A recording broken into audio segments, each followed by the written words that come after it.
Life is about relationships. It's about belonging. It's not about isolation and loneliness, and yet isolation and loneliness are endemic in our society. They are undermining our capacity to get along in schools and in communities throughout. It's an issue we've got to deal with. Playfair Teams is one of a family of tools to begin dealing with that right up front and doing it now. It challenges it by saying, let's do this stuff together. And it's an invitation for students who are systematically excluded, who don't have an opportunity to join in, to be with other people and do things together. And when students do things together, they discover important truths. They learn to listen to one another, a critical skill in our society. They learn to respect one another. They learn that everybody has gifts and they respect them deeply. They learn that bullying doesn't work nearly as well as we thought. They learn to get along. These are skills that we need in our society. We have an opportunity in schools to do something about it because everybody's there. And so now is the time. And if we take this opportunity with Playfair Teams and any other way to put people together, to do things together, to learn things together, we are tackling a lifelong problem, because students who are in school today are going to learn together, live together, work together, play together, worship together, or not, depending on whether we begin those critical teaching lessons now. We believe that together we're better, everybody belongs, and Playfair Teams is a good way to begin that journey.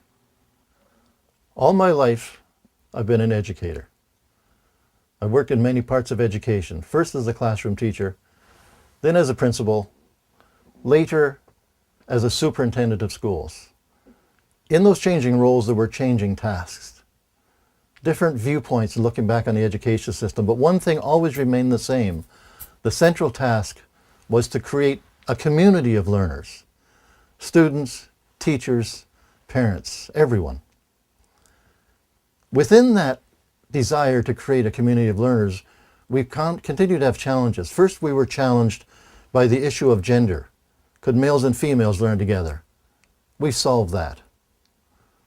Then we had the issue of race. Could people coming from different races learn together? We haven't succeeded there yet fully, but we've moved a long way.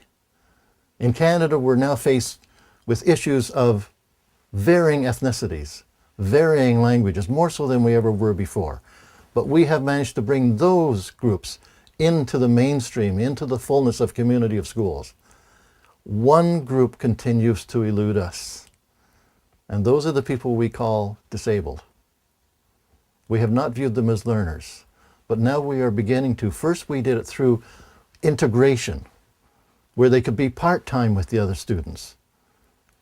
Unfortunately, some people always remained apart in special situations, special settings.